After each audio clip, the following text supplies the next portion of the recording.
This evening we have a subject that is almost certain to become controversial. So I'm going to ask you to think as quietly and carefully as you can and see if perhaps some of the points that I want to make are really more obvious than you might first imagine.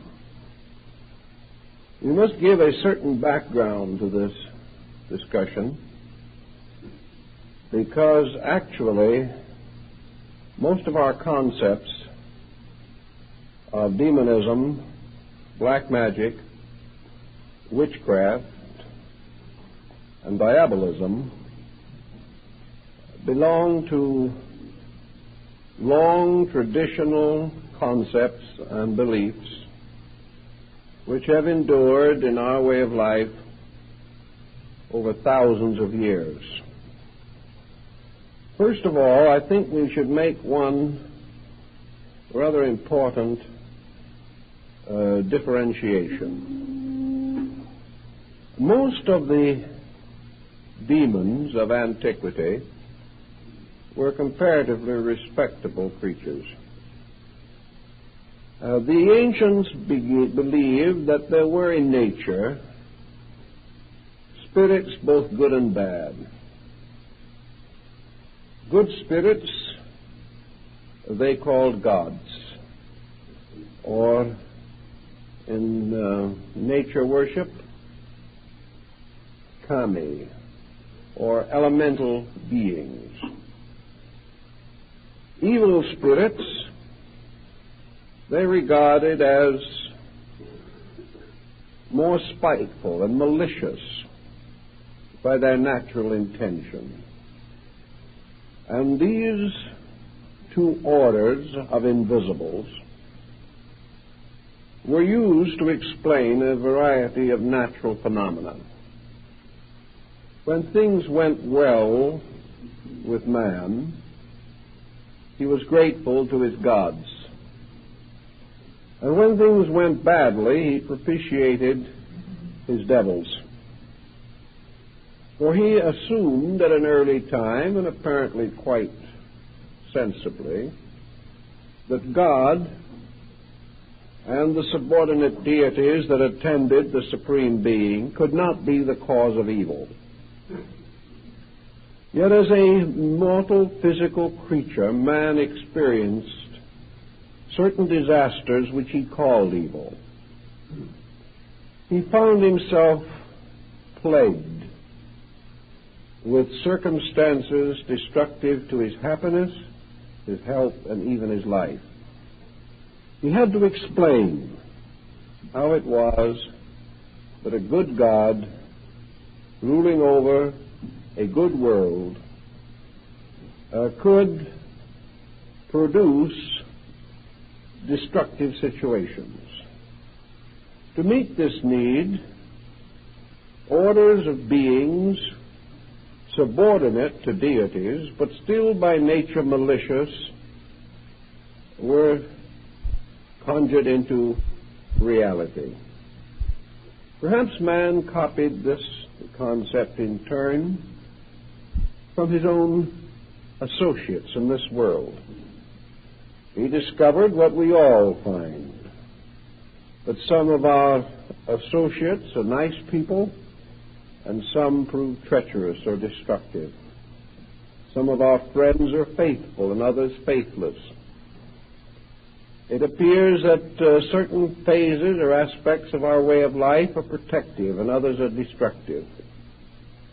And today we explain these differences on moral or ethical or cultural or legal grounds, but still we are faced by these two parallel lines of occurrences, one helpful and the other hurtful.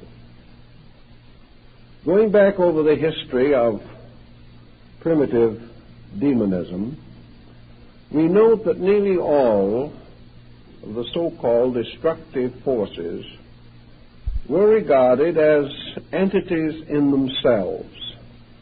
They were sprites or mysterious little beings of nature capricious and malicious. But they operated almost completely according to their own natures.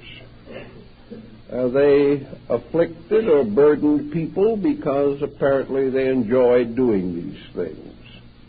Irish folklore is full of mischievous beings who seem to like to play pranks on innocent mortals. Most of these older demons, therefore, were an order of life, just in the same way that the various Greek divinities originated in some region of their own, had their own way of life, and only occasionally came into contact with mankind. This contact could also often be altered. Malicious spirits could be made at least temporarily friendly by offerings and by various gifts and by propitiations, as they were called. It did not seem to occur to these older peoples that these spirits were other than what they seemed to be, some kind of a hierarchy of entities, inhabiting their own worlds and coming in contact with man only on very rare occasions. The second type of spirit that was regarded as hurtful or harmful was the individual who died with great evil or great hate in his heart. If we wronged someone terribly and he died, we conceived that he might haunt us. Perhaps this haunting was mostly the voice of our own conscience. We may have realized that this person went out of this world injured by us, and that perhaps had he a survival after death, he might resent this injury and continue to avenge it from the other world as he might have liked to do it from here. So we have this kind of spirit being, the souls of the unhappy dead. This more or less exhausted the Greek concept. The Greeks were never particularly devoted to demonology. They kind of liked life. They enjoyed nature. Their religion was a rather buoyant, festive kind. They would much rather live in a world filled with good spirits than with evil ones. Our word demon, however, has been derived from the Greek. But in the Greek form, demon, it did not signify an evil being at all. It simply represented a creature from another dimension who might have some contact with earthly affairs. Socrates had a demon, according to his own records, and this was a godlike creature who warned him of impending evil and harm and protected him on many occasions through life. So the Greek concept of the demon was very little different from their concept of the demigod, except perhaps that the demon was a little more available, was present upon requirement more definitely and more consistently. We have practically no records among the Greeks, for instance, that they ever tried to use one of their spirits to harm any other person. These spirits were protectors and guardians and friends. But there were orders of spirits that were by nature inclined to be malicious or meddlesome, but the Greeks generally handled those rather successfully by putting out a little bowl of food or offering a prayer or making some little promise that they would do a favor for the spirit if the spirit would be kindly to them. It was rather a childish state of affairs and never got very much beyond that point. Among Oriental nations, there is an elaborate study of demonism of all kinds. But I rather suspect that we have been somewhat over-influenced by missionary reports. I think the demonism of Asia was very much like that of Greece. I know that today in Asiatic countries there is very little fear of evil spirits. Even where they're believed in, they are not regarded as being particularly dangerous. Japan has its little oni, its little goblins, but if you want to get goblins out of the house for the year, all you have to do is throw some beans at them at the Setsubon festival, and they depart for the rest of the year. They're really not very tenacious or especially difficult. I saw a book of Japanese paintings not long ago called Recreations of Hell. It was a delightful little thing which would indicate that the oni, or spirits, were more or less unionized or something of that nature, and that in their spare time they went fishing, had picnics, and gathered in some quiet bamboo grove and drank sake together. This seemed to be about their principal activity. Now, in almost all countries where Buddhism has been introduced, we have the same consistent story, namely that the Buddhist teachers immediately converted the demons. Demons just didn't have a chance where Buddhist missionaries went out. Even in Tibet, when Padmasambhava converted the country, he converted all of the evil spirits, and they all became good Buddhists, and they became servants of righteousness ever after. The only function that was left to them was the right to just groan and grumble a little bit and perform just a few little examples of their powers in order to sort of frighten people back on the straight and narrow road again. They became helpers whose only remaining function was to warn people against being bad. Now, this situation also seems to follow in many other parts of the world. China is supposed to have had more demons than all the firecrackers in Asia could frighten away. But again, these demons did not seem to be particularly ferocious. We have many representations in painting and carving of the most horrible scenes of demons punishing lost souls. But no one really seemed to pay much attention to it. And there's no indication that it improved the virtue of the people to any appreciable degree. These ideas just didn't sink in. The native attitude just was not appropriate to it. The general way of life was essentially, well, you can't say happy exactly, because many of these people were miserably underprivileged. At least we may say that the general temper was optimistic. People wanted to believe that good things would happen not only in this world but the world to come. And they also had a deep conviction that whatever their religion was, that their prayers and their mantrams and their various teachings would ensure them against being very deeply plagued by any sinister force. In none of these older countries do we find a kind of demonism in which the demon can stand against God. There is no possibility of rebellion on this level.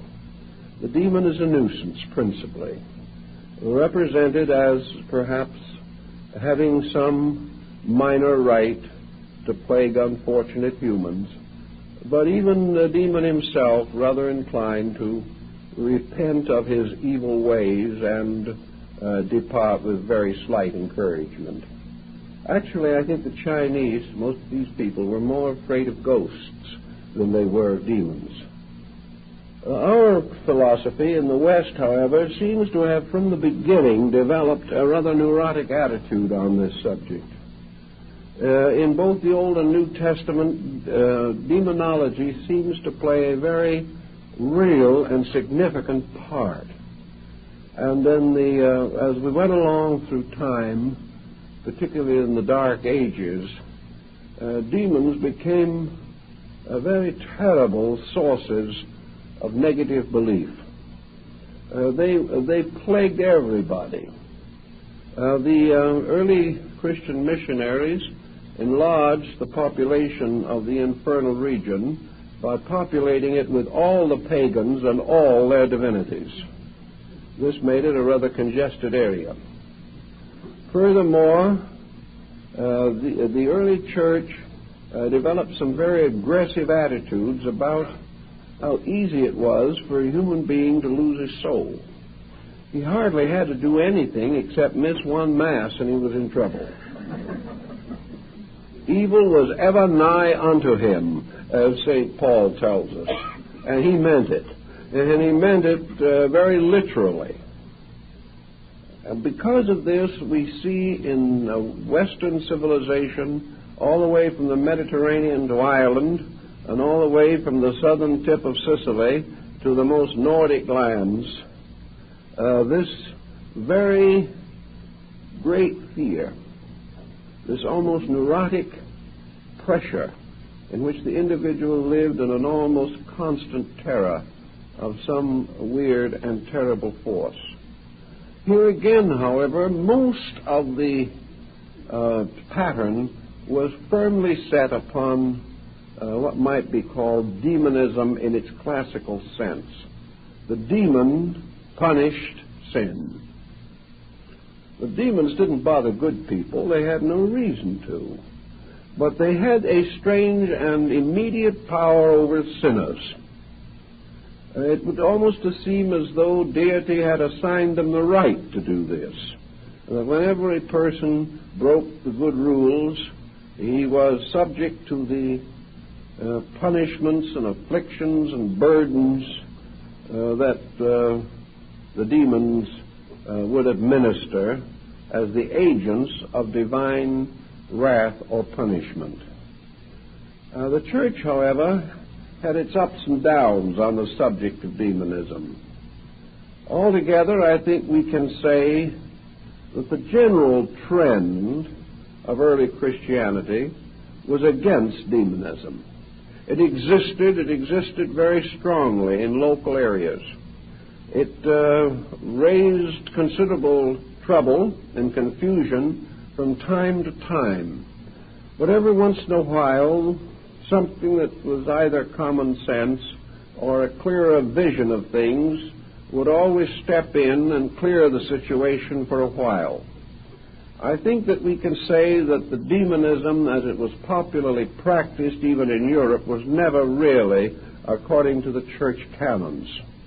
It was simply something that local peoples, especially the ignorant, the peasants, and the fearful, the neurotic, the psychotic, developed, and which the clergy in turn tried to exorcise with holy water and church candles.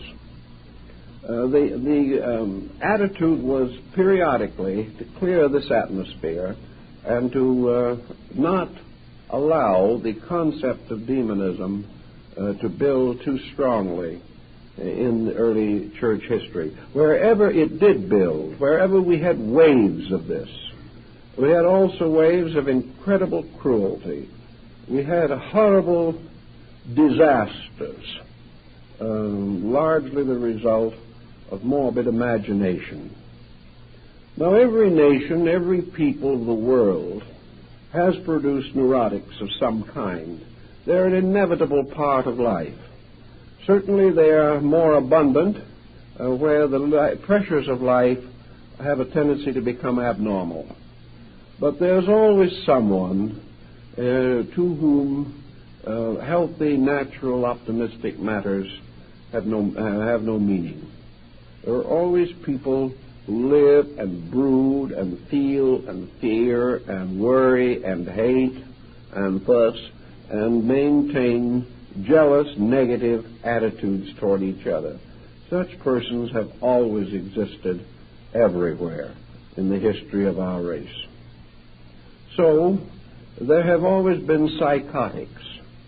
And today the psychotic presents very much the same problem that he did 3,000 years ago, 2,000 years ago. The difference now is that he is operating against a background that is not nearly as credulous as it was in the early times. When a psychotic today sees horrible and destructive visions, this doesn't become the basis of another witchcraft outbreak. It simply now means that this person is judged to be mentally ill. A few hundred years ago, he was not so judged. He could be taken to the steps of the church and exorcised. If he did not recover, he might be subject to torture. If he still did not mend his ways or repent his claims or pretensions, he might well be burned at the stake. This situation does not hold today because we simply have a different attitude toward it. But back 1,500 years ago, when Europe was comparatively illiterate, when almost nothing was known of mental medicine, the hysterical person, the unbalanced individual, the psychotic, was an object of the greatest fear. In different areas, of course, this also differed. Among the Greeks, an insane person was said to be under the protection of the gods and was therefore never injured or bothered in any way. But in Europe during the Dark Ages, any person mentally unbalanced was assumed to be possessed of an evil spirit. Something had to be done to get this evil spirit out. And as we know, in most psychotic cases, there is a distinct lowering of the ethical moral threshold, the individual becoming abusive and profane and even animalistic as a result of mental sickness.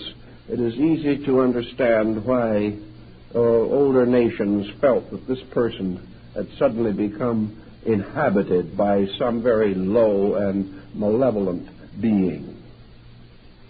We don't want to labor this phase of the matter too much, but we do know that in the subconscious of our people, in the subconscious of the race, all these old beliefs still lurk. We are, even now, unless we are completely materialistic in our attitudes, a little inclined to wonder, to question, to suspect that perhaps some of these old beliefs had validity. Perhaps somewhere around there's something that does have a forked tail and horns that might cause embarrassment at some moment. This belief, because it has come down to us, and because it has survived in many primitive areas of society, even today, requires or suggests considerable thought. First of all, we know that in modern society, demonism as it was practiced or held to be true in ancient times is now almost totally reserved to so-called backward peoples. It is still largely found in isolated, underprivileged areas. It is found among people who are comparatively illiterate, whose advantages in life have been few, who have been strongly introverted into patterns in which their tribe or their family or their community has been spirit-ridden and ghost-ridden for ages. It does not appear too often in what might be termed a level of higher mental attainment. It is limited to primitive areas which should give us some idea as to the real state of the matter.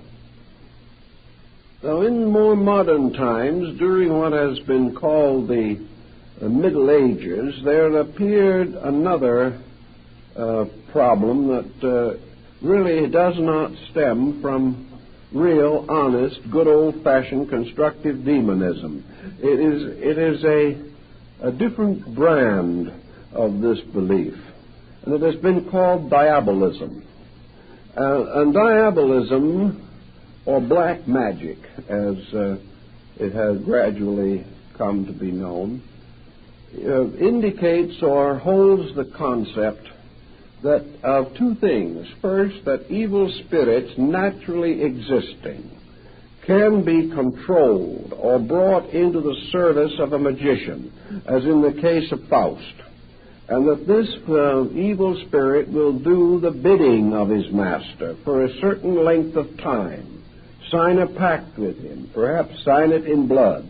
In the European museums and libraries there are a number of these original pacts neatly signed in blood. These pacts bound an evil spirit to man for a time. Usually the pact ended by the evil spirit receiving in payment the soul of the magician.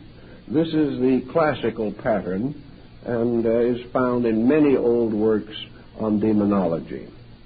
But during the duration of the pact, this demon was forced to serve his master, to do anything that his master wanted him to do.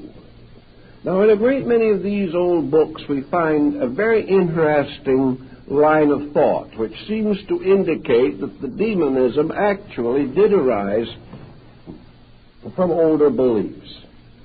For we learn that these demons that were bound by pacts really had no interest in hurting anybody. They were not out trying to make the magician do evil things. Mephisto did not have the slightest interest in advancing the whims of Dr. Faust. Mephisto lived in an entirely different kind of world of his own. As the demon, he represented a debonair personality, worldly wise, sophisticated, and attained in all things. To him, Faust was no one but a child, an infantile ignoramus, perfectly willing to sell his own soul for a few years of glory and a little wealth or the fulfillment of his own desires.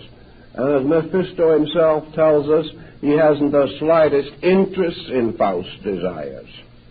But because of the pact, he is his servant for the duration of the bargain and must do as he is told.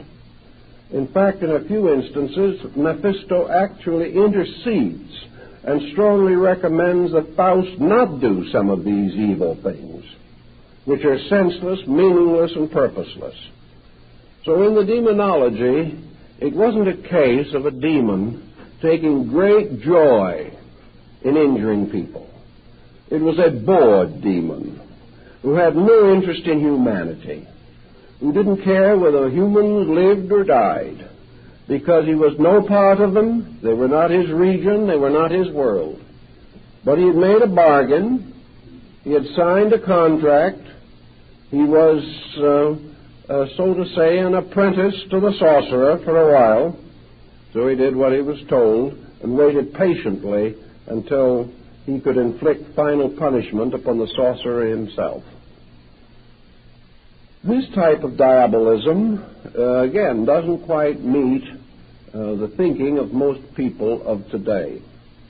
Because here, and this was the typical demonism of the crossroad, where the magic circle was drawn, where the witches of Macbeth brewed their cauldrons, all of this type of medieval tying of spirits, the binding of the powers of nature to the whims of a human being. All of these were based upon a certain power process. There were secret words, there were secret conjurations, magic circles and terms, rites to be performed. And if the magician was able to perform these correctly, he could command the spirit. And if he could command the spirit, then the spirit had to obey him. And the spirit felt really, as several of the old accounts say. One or two of the spirits do, like Asmodeus in one of the early books, says to the conjurer who has called him out of the misty deep for some nefarious undertaking, "Why have you disturbed me? I have no reason to be here. I don't care anything about you. I don't want to hurt anybody. Why have you bothered me? Why have you said these words of power that now force me to obey you? Because you have the magic talismans, the magic symbols. Why have you done this to me? I don't dislike you. I haven't done anything to you. Why do you insist on binding me to some common human purpose of your own? This was the rather nonchalant idea. It seems to have carried through from the Greek, in which these spirits were simply part of the citizenry of an invisible empire, and really would never bother anybody if humans left them alone. Now, the next phase of the situation takes on a little different coloring. As a result of the binding of spirits by these conjurations and these magical formulas, it came to be believed that human beings could hurt each other. This was a very late development in the idea of demonology, that human beings should want to use evil forces to afflict each other. This was not part of the original concept at all. Ghosts might haunt those who hurt them in life, but not innocent people.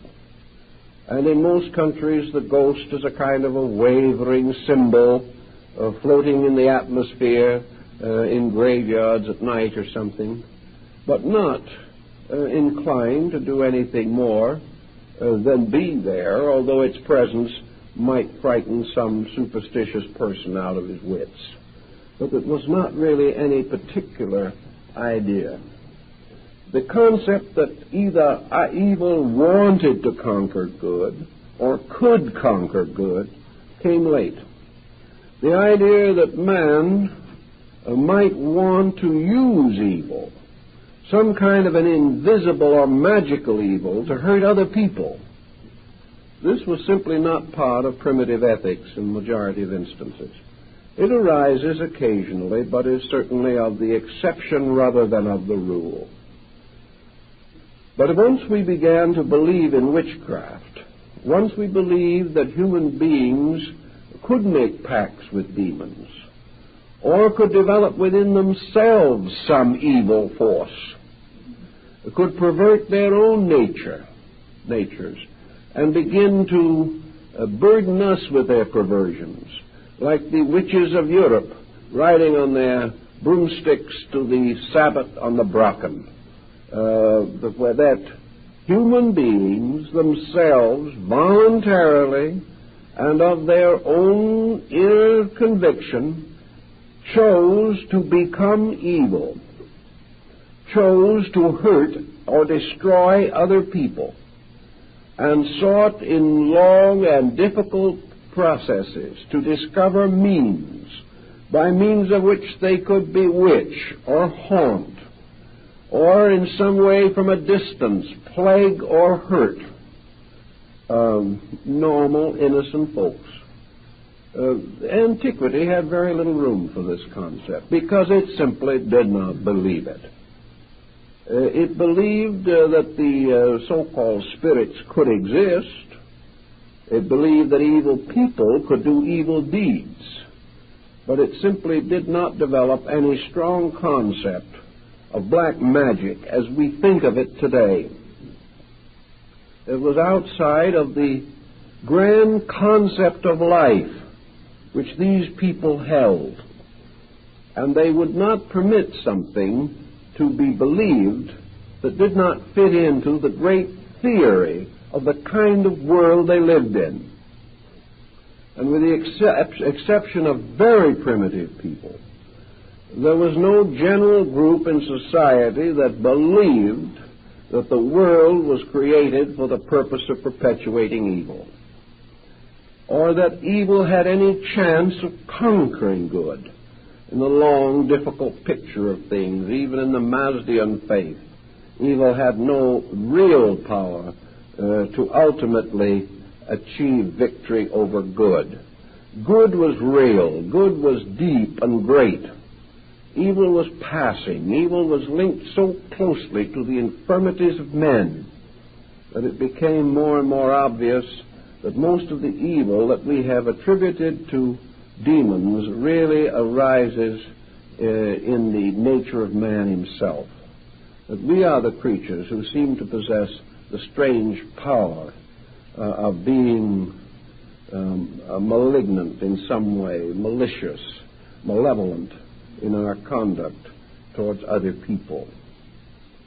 So in the most part, we come down to comparatively modern times, bringing with us all the grimoires of old, the ancient books of magic and spirits, the panticles and talismans of Agrippa, of the old book of the keys of Solomon the king.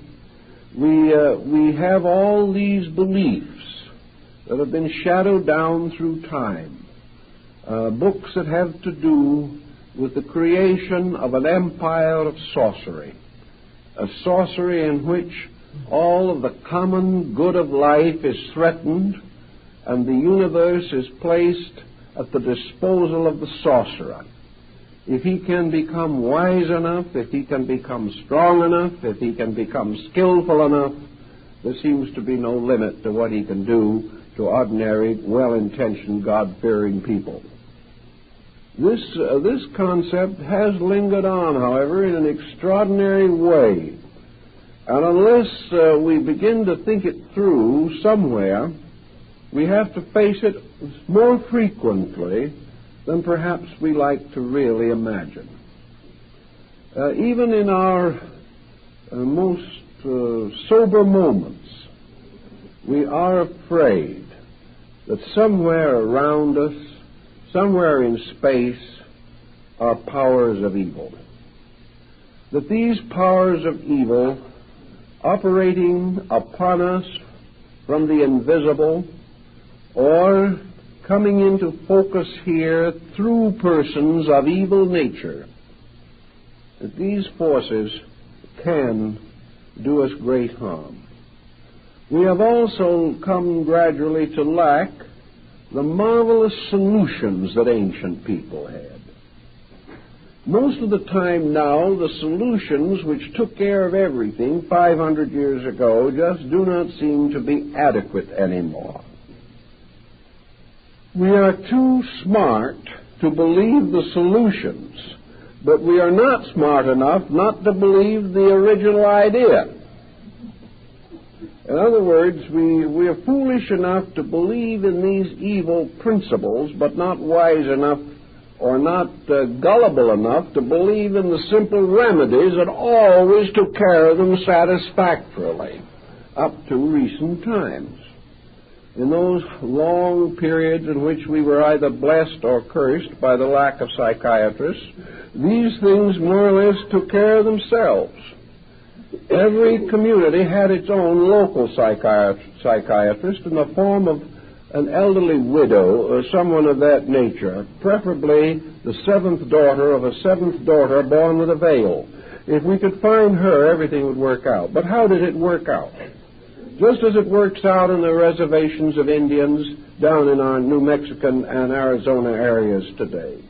If you think there is an evil spirit that is trying to do you a little harm, you have to find two stones of a certain shape and size, tie a piece of wool around the stones, and carry them in a little pouch in your pocket or on your body.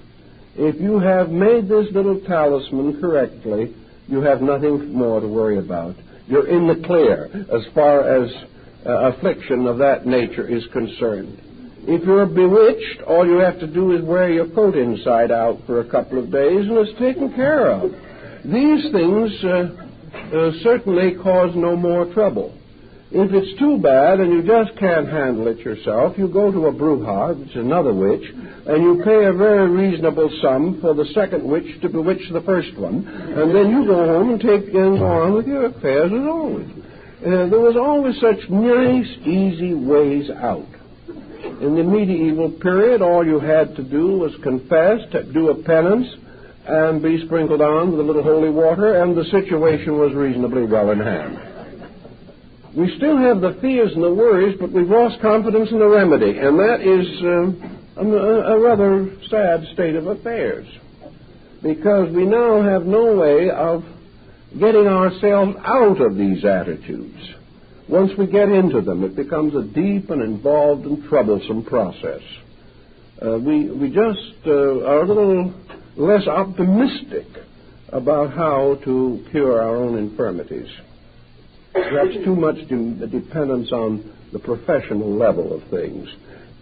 The point to be very definitely made is this, that as time went on and down into the 20th century, we have a kind of black magic that has drifted along, that has taken on, in some instances, a rather respectable and sophisticated look. The old sorcerer with his pointed cap and long black robe covered with stars has vanished. We have now what might almost be termed the mental magician. He has taken the place of all these other things. But we do still believe that people exist who want to hurt us. We also believe that there are certain persons who can hurt us. And whether this hurting is done by means of chaining a demon, or whether it is done by the natural orneriness of the magician himself, makes very little difference to the sufferer. He actually believes that he is in constant psychic or spiritual danger due to the malicious intent of someone else. Now, that this should be a belief is quite understandable. Our so-called level or veneer of sophistication is pretty thin, and beneath the surface of our so-called mental advancements and attainments, there is still very much of the primitive and very much of the frightened. We all live very largely influenced by fear. And fear is a mysterious thing and is most deadly and most dangerous when the object of that fear is most difficult to isolate or distinguish. Blind fear is the most terrible thing of all, because there's no way you can open your eyes for it. It is simply there as a terrible compulsion to terror within yourself. And nothing that man has ever developed in the form of sophistications apparently can touch this basic atavistic anxiety which is within him. So we are all born with it. We all have to struggle with it, and we all have to solve it much as we solve every other problem in life, mostly by common sense, also by building positive beliefs or convictions that are larger than the negative ones. If we would sit down quietly by ourselves, perhaps, and think some of these things through, we would be forced to make decisions. But by the time we are thoroughly frightened, we are in no mood to make decisions. The immediate terror is greater than any judgment that we can be expected to focus on the situation.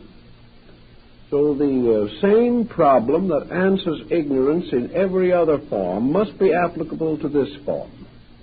The only answer lies in the individual developing within himself positive resources of understanding and insight that simply will not permit him to take on negative and essentially destructive attitudes. And whenever in the history of civilization men have followed strongly after constructive beliefs, demonism has faded out. Whenever these beliefs were themselves compromised and men fell back again upon their terrors, demonism increased again. Therefore, we are reasonably certain that wherever the individual does develop inner resources, he is able to protect himself far better from blind fears. I think that in this particular problem, of course, philosophies such as the Platonic philosophy of Greece and the Buddhistic philosophy of India are of the greatest practical help, because the individual, if he has some kind of a basic philosophy upon which he can lean, will have a tendency not to fall so quickly into a completely chaotic and unphilosophic point of view. Most students, for instance, of mysticism, metaphysics, and esoteric sciences and arts in the United States now in this century believe essentially in a universe that is ruled over by proper, orderly laws. Most mystics and most of those persons who by nature and temperament might possibly come under the pressure of too much belief in invisible forces in life, most of these people claim sincerely that they believe in a good God. They claim one of two things: either that God is good, or if they're rank materialists, that God does not exist. And if God does not exist, and there is no purpose to the universe, then we have no reason to suppose that evil exists either, because if there is any enduring principle, there is no doubt from all of our observation and reflection for thousands of years that this principle is essentially good. So if we believe, for example, as in Platonism and Buddhism, that this universe is the product of a divine mind, that this divine mind of itself is inevitably and eternally good, and by the very nature of itself produces out of its own nature only good. If this universe, therefore, is a product of divine consciousness and is ruled over by just laws, wherein all the heaven and earth of justice is their place for psychic plaguing of one person by another, something has to be wrong in the picture somewhere. If a person is subjected to psychic malpractice, which he hasn't earned, which he doesn't deserve, and for which he has no way of protecting himself reasonably, and he must endure this because some other person wishes to take advantage of him, and the one person is not punished for his evil, and the victim is not protected against this evil, what happens to the concept of universal law and order? Well, the answer of the afflicted person usually is that the universe of law and order is a long way off, somewhere in space, and the difficulty of the moment is right here. And this is considered to be irrefutable. But the more we think about it, the more we realize there has to be something wrong with the picture.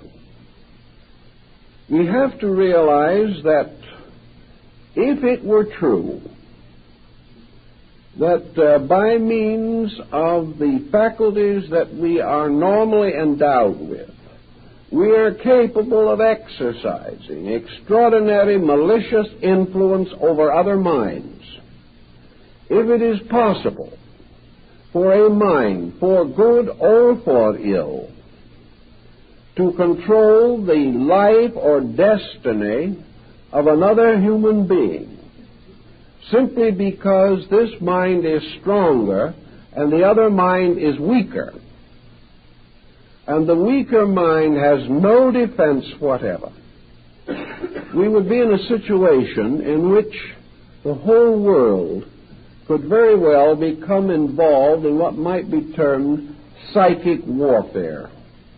We would have no out for this situation. In the 1940s, there were probably 300 or 400 million minds, strong minds, many of them, minds of persons horribly hurt and injured, millions of persons going out like the haunting ghosts of antiquity, with all his hatred headed straight at one man, Adolf Hitler. And yet it took the combined armies of the Western powers to finally bring this man to his end in a bunker in Berlin. He was under the most terrible mental pressure imaginable. I personally know individuals who claim to be well up in magic, who were working night and day to destroy him by magical means. All he did was take on some more territory and take another nation over.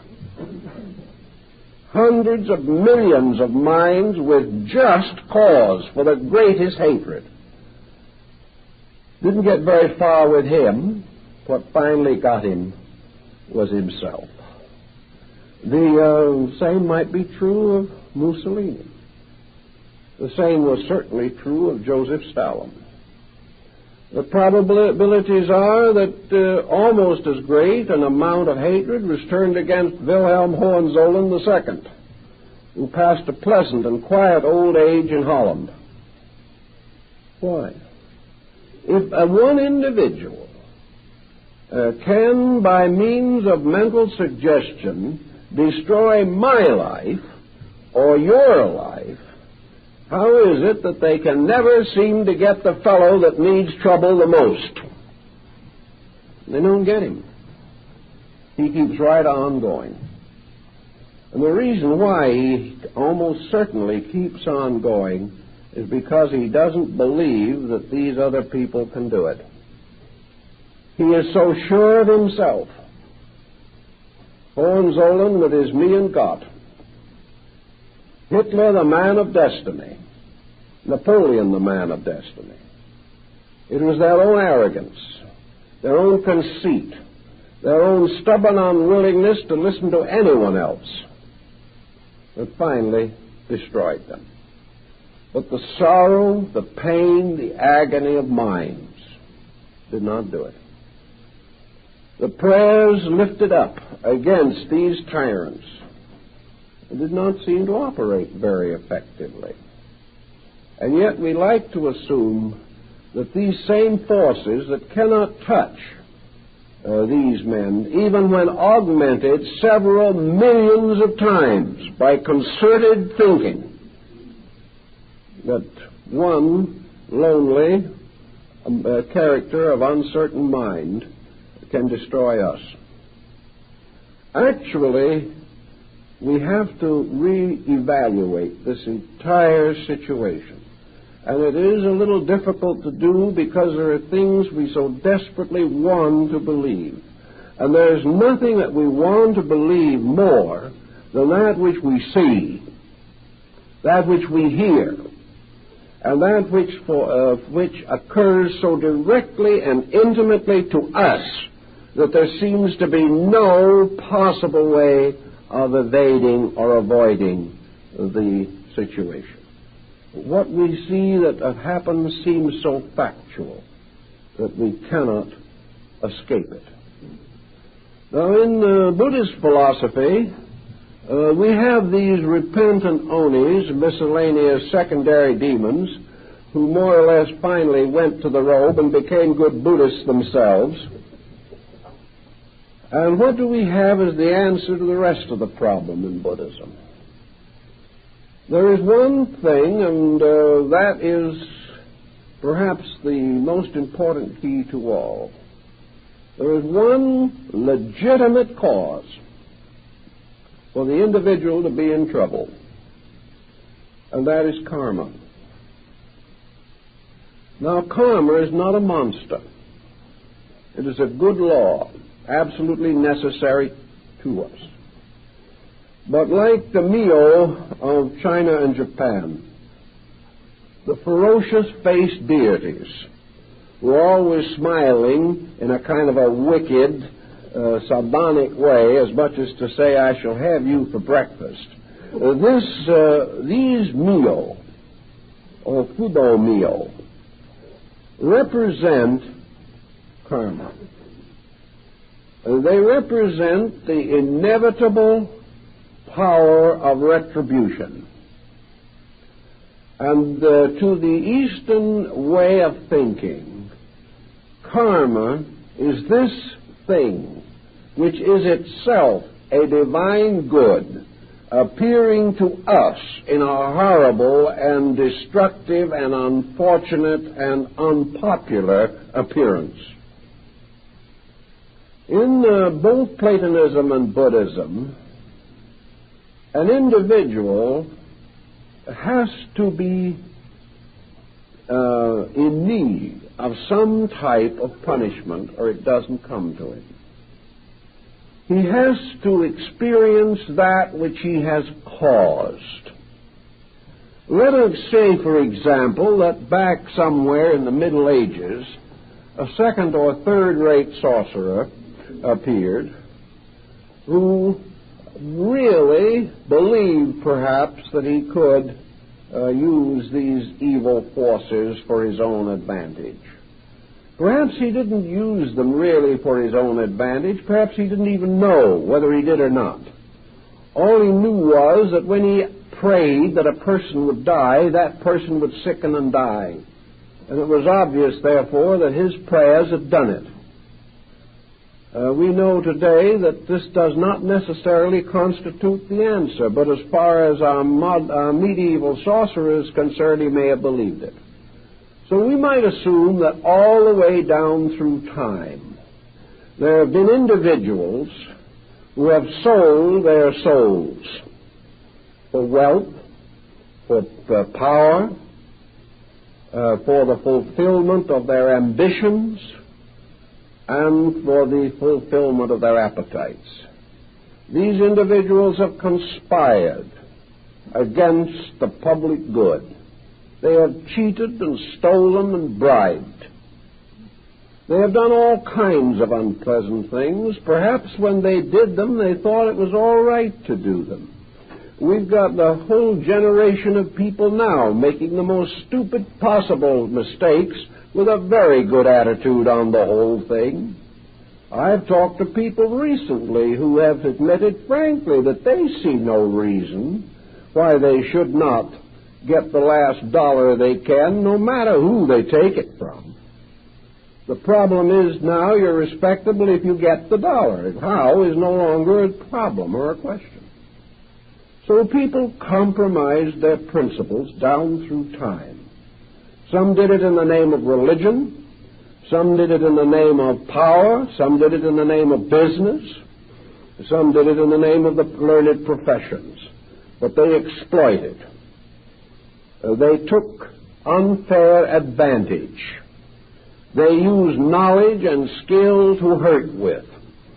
And this essentially is black magic. They used the intelligence which they had to enslave other people instead of to free them. They used their scientific skill to make objects and weapons of destruction. And we're producing a lot of them right now. But they took the God-given faculties that man has and have used these faculties to terrorize other people, to destroy the securities of living, and to leave this world perhaps a barren sphere in space if someone doesn't come along and straighten out the problem and the tangle. Now, these people, unfortunately, are subject to a law that they don't know anything about, most of them, and that is the law of cause and effect. These individuals have set up compensations. They have set up compensations not merely because they were ignorant, because nature takes ignorance into consideration. They are setting up compensations because they know they are wrong, and yet they prefer to do it that way. Every time we get mad at someone, we know we are wrong, but we keep on doing it. And after a while, we have a thrombosis, which is the way nature catches up with us.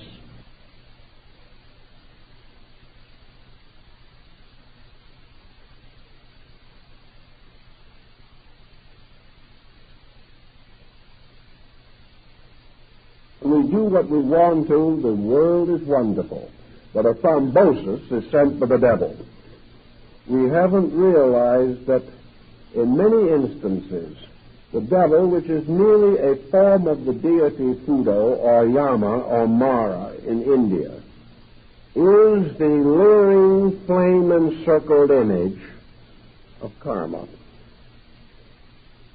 The natural ills that we have done coming back to us. But we remember the words of Mephisto in Faust, when Faust asks the demon who he is. And Mephisto answers, the spirit of negation, part of the power that still works for good while ever scheming ill. This is karma.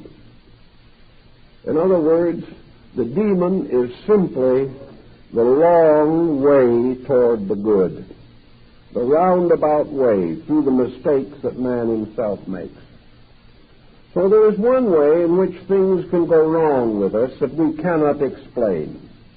Paracelsus, who probably is accredited with knowing more about demons than any other medieval thinker, tells us that there are no miraculous circumstances in life, that a miracle is only the effect, the cause of which is unknown, but that cause must be equal to the effect that it produces.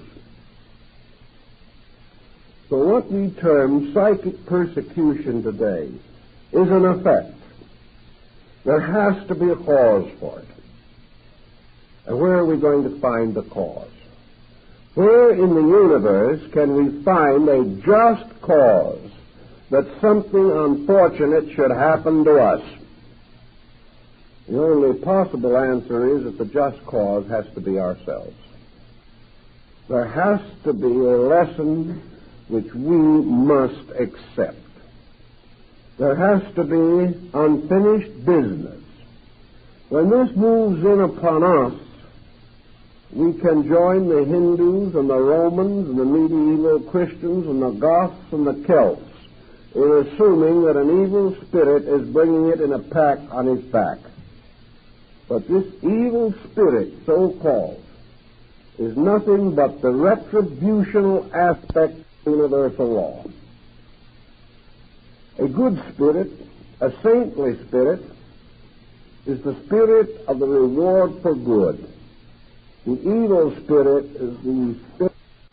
A good spirit, a saintly spirit, is the spirit of the reward for good. The evil spirit is the spirit of the punishment for ill.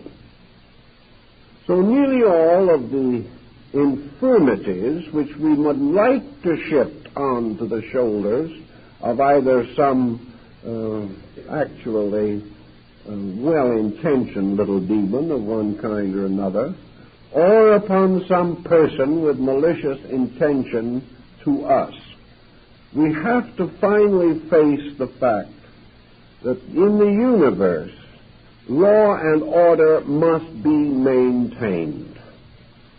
Now, this does not mean for a moment that another person may not try to hurt us.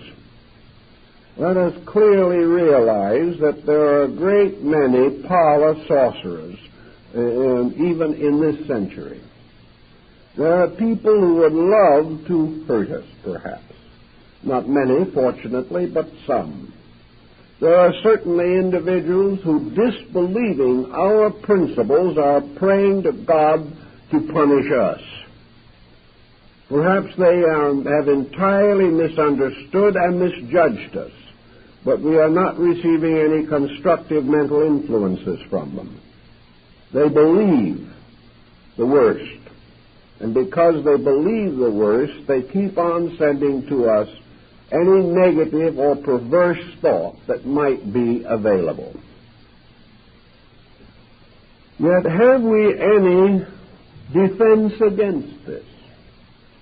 How are we going to defend ourselves against persons we don't know, perhaps, certainly whose location we could not find, whom we cannot take into court and charge them with some malicious mischief?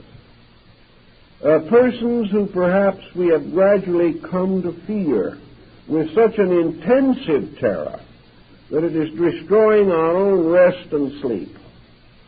And if we were able to pick up the telephone and say to these persons, are you trying to make life miserable for me? It's quite possible the individual would answer yes. I'm doing all I can to make life miserable for you. So here it is. I'm miserable. Someone else admits they're trying to make me miserable. The circumstantial evidence would almost stand in court. Yet it doesn't have to be true even when it goes that far. Because we are still faced with this constant problem. How are we going to assume any kind of a just existence if another person can make life miserable for us because they want to, and not because there is any justice in it? I think we have to realize that man has been equipped by life with everything necessary to protect him on this dangerous journey which we call existence. Just as surely as he has gradually developed means for the protection of his outer body, as he has developed all that is required to preserve himself as far as possible against almost any creature except his own kind, we realize that man is psychically well equipped to defend himself. He is psychically set with a keynote of vibration. No two human beings have the same keynote. The discovery of this keynote by any other person is an extremely remote possibility. And even assuming that it could possibly be done, there still remains the problem of the ethical universe in which we live. From what we can learn from the older philosophical systems, man is capsulated or enclosed in a magnetic field.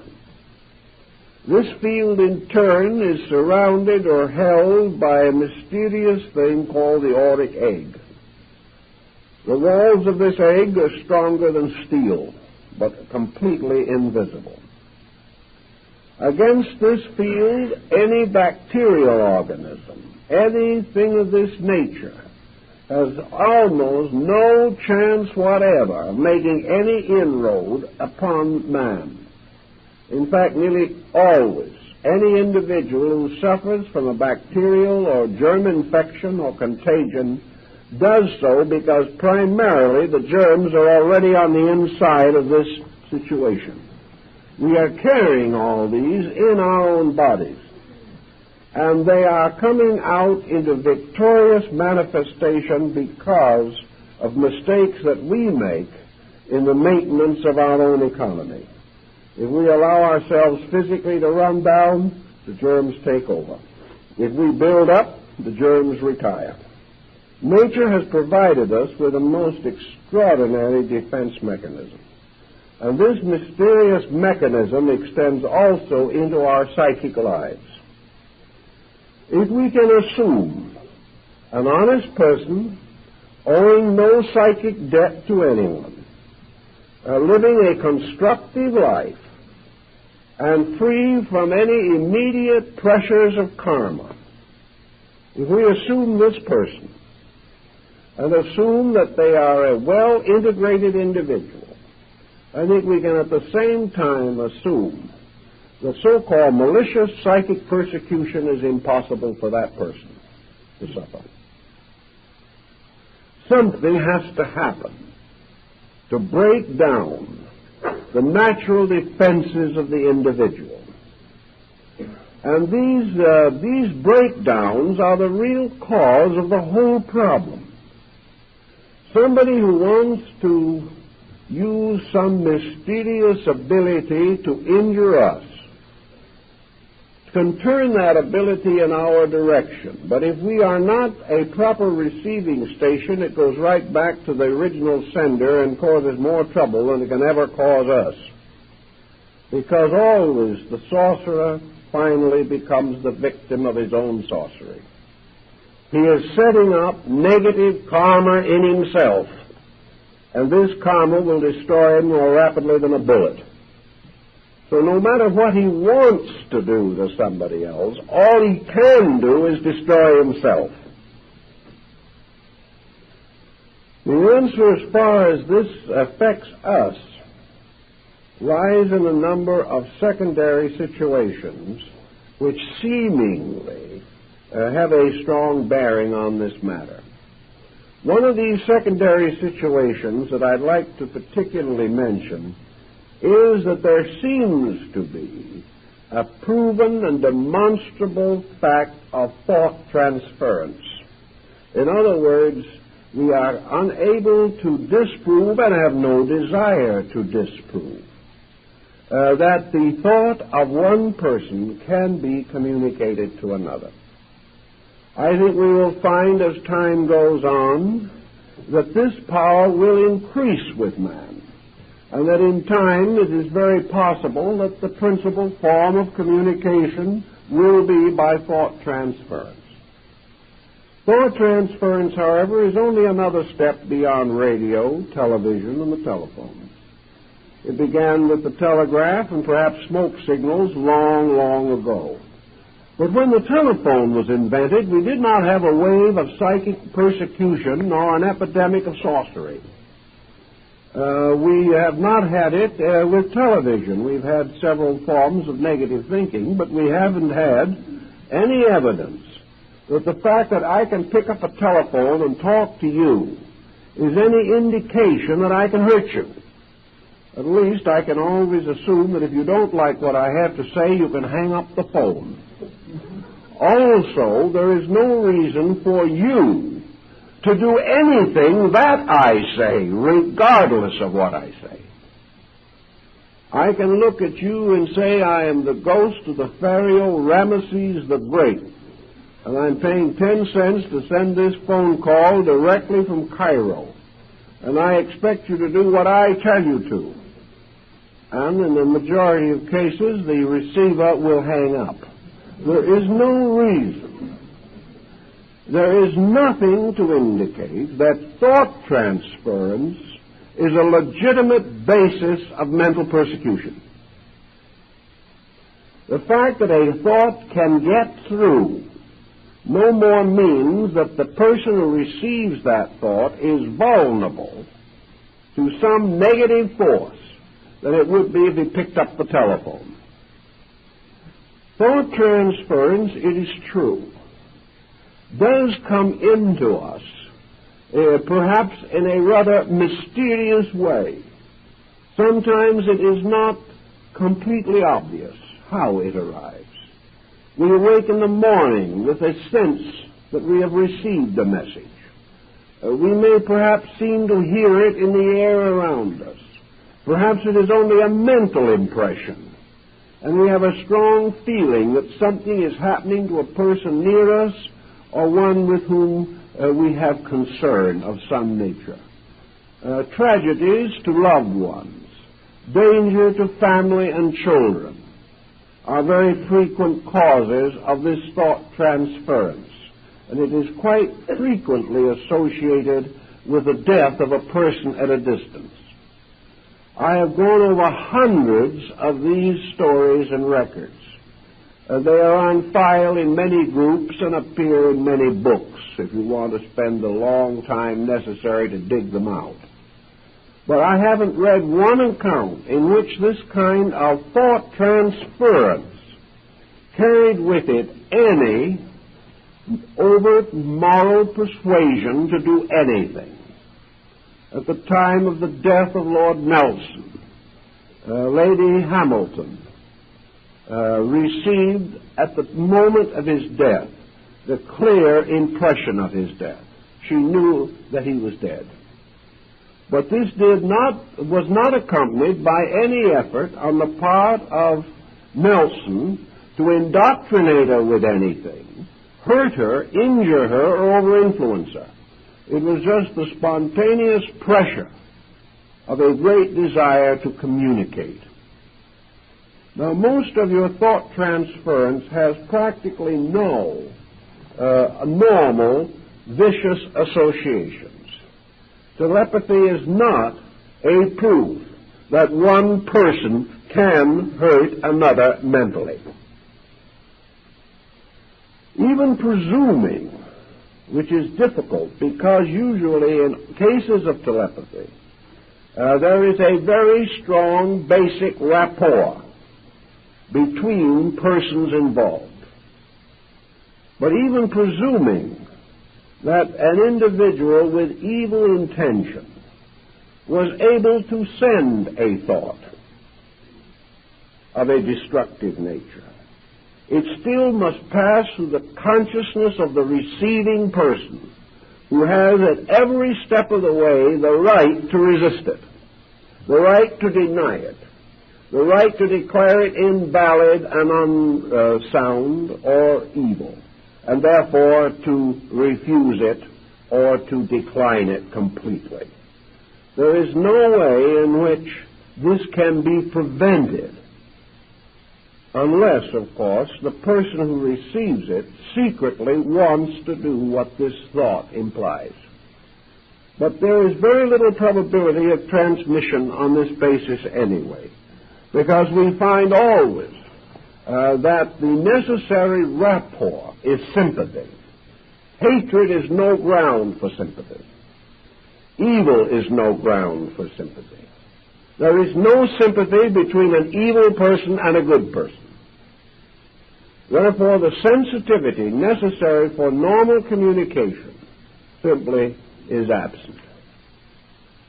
In addition to these circumstances, we do know that very often, by study, that individuals who claim to have been negatively over-influenced have really, actually, been induced to do that which they have secretly wanted to do, but which they have not wished to acknowledge that they wanted to do, and would prefer to pass the blame on to someone else. If we want to assume for any reason whatever that in spite of all these situations there still appears that we are subject to some kind of negative, destructive force, then I think we should give two areas very definite and complete study and consideration. One is the fact that we are all carrying unfinished karmic business. That it is perfectly possible that at any moment we can stumble over something and fall on our faces. It is perfectly possible that someone will back into us on the road. It is possible at any moment we could have a heart attack. It is also possible that at any moment our business affairs or our various activities in life might be disturbed. It is perfectly possible that our children will not be sympathetic, that we will have friends alienated, that we will suffer many kinds of personal, psychological, physical, neurological infirmities. These are quite possible. No sorcery is necessary in cases of this kind.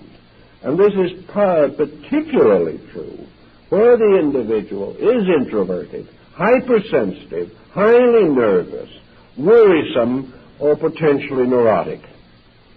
Thus, looking around desperately for an explanation for why something happens to us, it is not necessary to have this other sorcerer somewhere in the background as the probable cause of the trouble. It's not impossible that somebody might like to. There are groups in this country at the present time that are teaching various genteel forms of sorcery. They are teaching all kinds of strange beliefs. Some of them are very secret and very strange. Even in New York at the present time, you can buy in open stores various preparations to be used for magical purposes to overcome your enemies, to create love filters for various reasons or other. And as I think I have mentioned here before, you can buy what is commonly known as the 2-pass powders, by means of which you will be guaranteed to throw 2 sevens in a game of dice.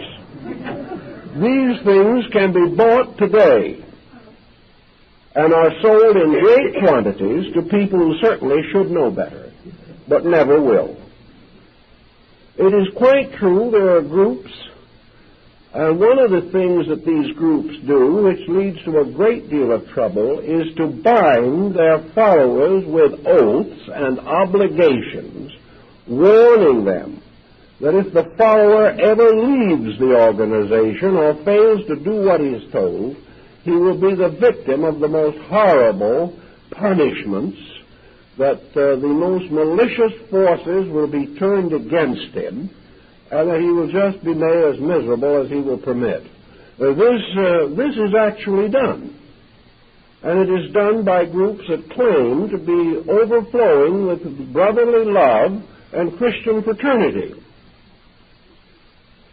It is also quite possible for an individual who finally leaves such a group and has this in his subconscious to assume that his difficulties from that time on are due to this persecution. There are also groups that teach various kinds of development exercises, and do it all the time, by means of which the natural nervous system can be very seriously disturbed. The problem can involve a great many different practices which are essentially harmful to the normal function of the body, and may consequently set up situations in the nervous system that can lead to exaggerated psychic phenomena, hallucination, and things of this nature. There are also groups that are every day actually teaching various forms of auto-hypnosis, assuring the followers that these are advanced courses in yoga, when all the individual can ever get of a yogic nature is what he hypnotizes himself into believing that he has got. This is going on every day. And a certain type of individual will always fall for it. When he gets into this miraculous blunderland in which all common sense is lost, in which everything that might make law and order evaporates, it is perfectly possible and even reasonable that he should begin to suspect the atmosphere to be simply filled with sprites and monsters, that everything around him is filled with maliciousness, because so many of these practices and theories and stories are themselves essentially malicious. Anyone who would curse somebody for leaving a certain organization isn't fit to have an organization, but there's some of them that do. This type of thing causes a great deal of negative anxiety. And when the natural problems of karma step in, this can have a very definite effect upon the individual, because it is certain that there's only one kind of karma that is suitable for a person who has tried to over-influence someone else, and that is to believe that somebody else is trying to over-influence him. He has caused sorrow in this area, and it is in this area that he must pay for that mistake. And in one way or another, people are constantly trying to over-influence each other. Therefore, this type of situation is not especially rare. And if it happens to arise from some karmic background in which the original pattern was set down 300 or 400 years ago, the person today does not see the justice of it or the value of it or the meaning of it in his present embodiment. But he passes through these experiences by which he gradually learns the sacredness of the rights of other people to take care of their own affairs. So out of the peculiar juxtaposition of two circumstances. It has come to be assumed that these circumstances are related. It has come to be assumed that the individual who joins some organization for a doubtful reason, coming under some form of unfortunate situation as the result of so joining, then proceeds to suffer from the very conditions which his own consciousness have opened him to. Also, the combination of the fact that gradually he has lost the power to discriminate. He has sold out. And if we sell out to anything, we're in trouble. If we sell out to a political party, the country's in trouble. If we sell out to some theological sect, it may finally compress us and limit us until it destroys our value. Anything that we sell out to will turn on us and hurt us. So we have all kinds of things also that motivate people into various so-called esoteric situations. Probably one of the greatest and most common of these motivations is simply that the individual is looking for a reason to be alive. These people may be lonely, neurotic people. They're people who desperately want to be important, and to them all kinds of esoteric matters contribute to importance.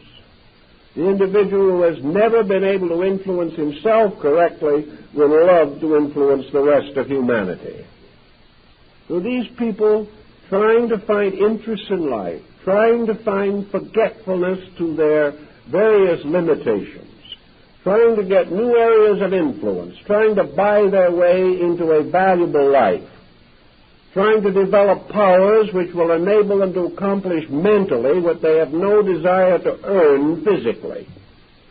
All kinds of strange motives, some of them too obscure to be discovered until perhaps long afterwards by the working of karma itself. No human being could discover them. But all of these negative motives, all of these unreasonable attitudes, all these sellouts, in which the individual compromises his principles for some concept of gain. All these come back. And it looks to the individual that the very persons with whom he has previously worked have turned on him. Perhaps they would like to, but they can get nowhere unless within his own nature he has broken down the patterns of integrity and opened himself to karma. Then the thing he is being punished by is not what the other individual is trying to do to him, but by the compromises which the person himself made, by which it might have been reasonable to assume that the other person could have gotten at him. But the individual is haunting himself. He is doing it in 1,000 different ways. And his old ego, which has been carried with him for many embodiments, is still struggling to unload its toxic load of karma. And if this load of karma in some time or other meant that we had tyrannized, and in some way we have to experience the payment for this, then we shall be the victims of tyranny.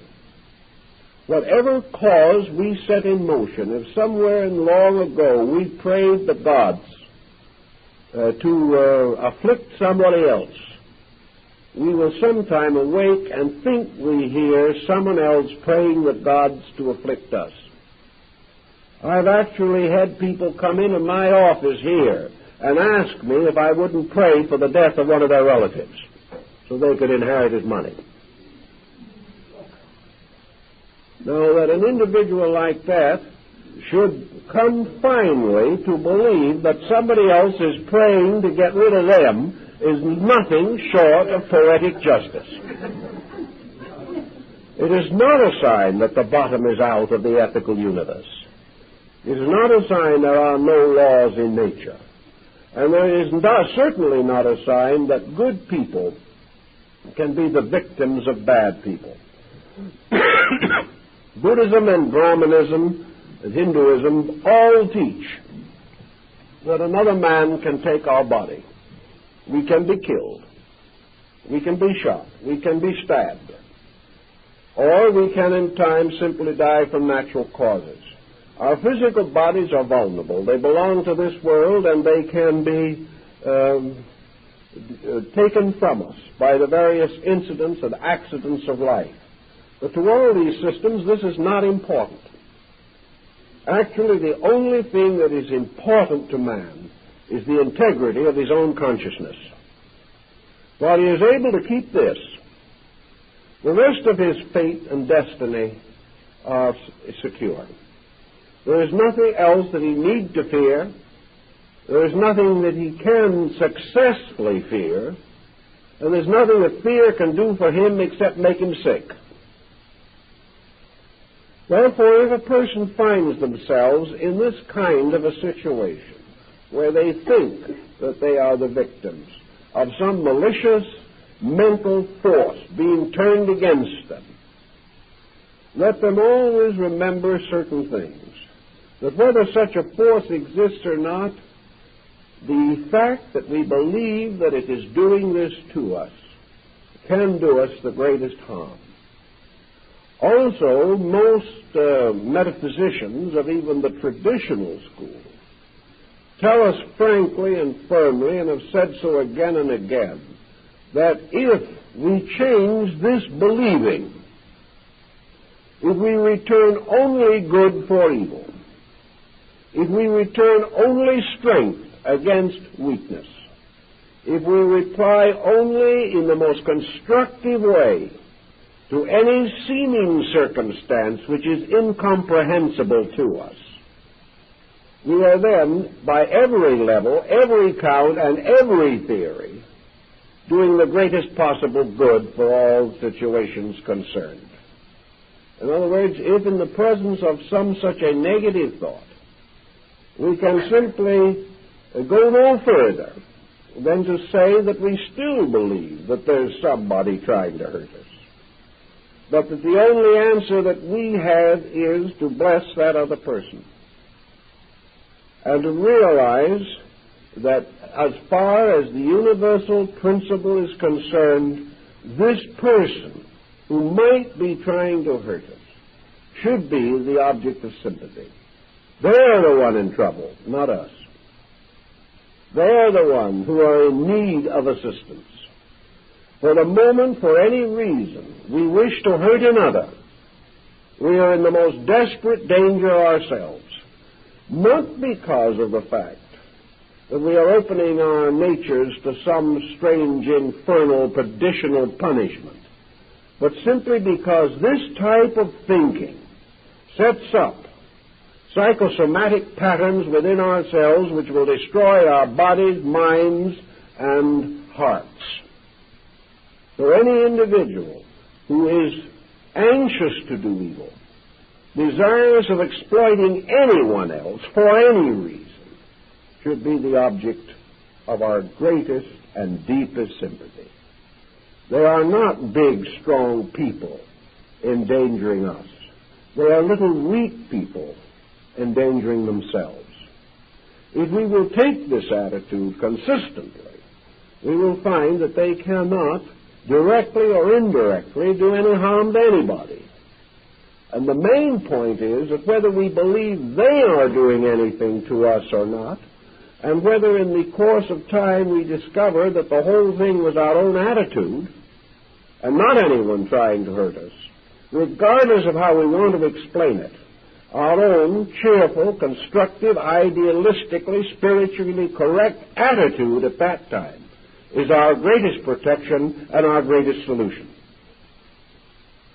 So regardless how we want to explain it, the answer always remains that we must gradually replace fear with faith, that we must lose all interest in assuming or believing that anything or anyone wants to injure us or can injure us. Now, this does not mean that we don't have to read the small type in the contract. This does not mean that physically we are not subject to the common laws or the practices of our times. But it does mean that in things relating to spiritual matters and to religious matters, the individual is absolutely safe as long as his own attitudes are absolutely constructive. As long as he knows firmly and completely within himself that he is setting in motion known negative psychic forces, he can be perfectly certain that no one else can hurt him, but most of all, he will not hurt himself. And if this attitude is really appreciated and really understood, really worked with, there would not be a great deal of black magic in our generation. Because black magic is not just something that another person can practice on us. Black magic is something we can practice on ourselves. Black magic arises the moment we try to solve the problems of our own experience negatively. The moment the individual believes in the reality of evil, he is just as much practicing black magic as the individual who turns the force against someone else, because he is now turning negation against himself. And he is certain ultimately to frighten himself out of his own wits. Now, there are many episodes and incidents described of the raising of spirits on crossroads late at night. And these spirits have been occasionally seen. And any Irishman can tell you they can be seen any time. All you have to be is a good Irishman to see them. Therefore, we recognize this problem. But I talked to an Irishman who, I don't know whether he was in the right direction from the standpoint of descent or not, but he obviously had kissed the Blarney Stone, not once, but many times. And we talked about it one day. He said, yes, Ireland is full of spirits. It's full of all kinds of little creatures that come out of the earth following the plowman. You'll see little creatures rising in the mist of dawn or in the mist of evening. And you'll see fairy rings under the trees where the flowers form circles. And you can see them, and you can hear the leprechauns out at night pegging shoes. You can hear them almost any time you want to. And there's one little fellow always sitting with a pot of gold or a crock of gold at the end of the rainbow. Oh, these things, the children see them all the time. Everybody sees them. At least they think they do. So I asked this Irishman once, I said, do these little spirits ever bother anybody? Oh, he said, be gone with you. Why should they bother anybody? Of course not. The only time they bother you is when you bother them. If you try to take the leprechaun's crock of gold away from him, he'll work magic on you. And he'll try his best not to let you have it. But if you want to sit down quietly and watch the little folks at play under the trees, they don't mind. They're very happy. In fact, they probably don't know you're there.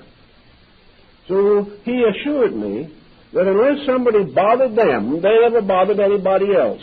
And that's good Scotch folklore, and it's good Irish, and it's good even for the rather superstitious folks down on Sicily who have a lot of this type of belief also. But all these things, nobody bothers anybody unless we bother them. And it is the same in nature. The crock of gold at the end of the rainbow might symbolize worldliness and all the mysterious forces that contribute to it. When man is willing to destroy to get that crock of gold, then the spirits that guard it turn upon him. And there's a story in Germany that still the little Nibelungen people still guard the treasures of the earth. And you have to go to them And you can dig the treasure forever, but you'll never find it because they'll always hide it from you. What you have to do is to first of all convince the little people that you have earned it. Then they'll reveal it to you instantly. These are moral fables. There's no question about it. That the treasures of the earth really are guarded in some way. Like happiness and peace of mind and peace of soul. These things are guarded. And perhaps there are little spirits as the Greeks saw them, or the Roman Lares and Penates.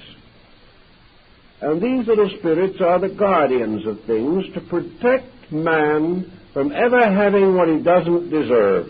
And they're wonderfully wise at it. And the man who wants wealth without earning it considers these little spirits demons, because they stand between him and what he wants. But everywhere the little people, according to the old legends, are kindly and friendly spirits. And if human beings, with so many other superstitions that are not worth anything, would add perhaps one that is worth something, and develop the simple superstition that the air around them and the earth beneath their feet and all the elements in which we live and all the natural resources with which we are surrounded, that all of these things are naturally good. Whether we want to assume they have spirits with them, we don't know. That isn't important. But that whatever there is beautiful, is good, and is kindly. And the unknown and the unseen are only the extensions of this. That a thing doesn't suddenly become bad because we can't see it anymore. But that space far out is no more peopled with evil than the glens and the fens of Ireland. That these things are merely the unknown, unconquered universe of realities extending on and on, filled with law, filled with beauty, and filled with good. And if man will keep faith with this good, and he will live harmoniously with it, and will not break the patterns by his own negative psychology and create a negative psychotic condition in himself, he can live on through the years of his life and from life to life in a universe that is essentially good, which has some problems, some unfinished business, in which we are ready to pay our debts, and we are ready to try to do to others as we'd have others do to us, but with it all a great basic faith. And if we have this faith that everything is essentially good in principle, and that in man this principle may be obscured, but it is still basically there. And beyond the selfishness of our daily conduct, there is in every person a spirit that is trying to be good. And that this spirit, through karma, is ultimately going to win. And little by little, the failings and weaknesses of man will be dissolved by universal law. And in the end, we will all come to that good which was originally ordained for us. If we keep these thoughts in mind and do not permit ourselves to wallow in self-pity, negation, fear, and doubt, we won't have any trouble with black magic. We won't have any trouble with demons. And if by any chance we should meet one somewhere, it'll be a very kindly little fellow who will be more amusing than difficult. Because actually, there's no reason why the old Buddhist monk wasn't quite correct when he went by one of these little demons, simply patted it on the head and blessed it. It was all part of a good world. It's all part of a universe of good things. And if the good finds itself strong and rich in our own consciousness, there's nothing else that we need to fear. Well, I think our time is up. Thank you very much.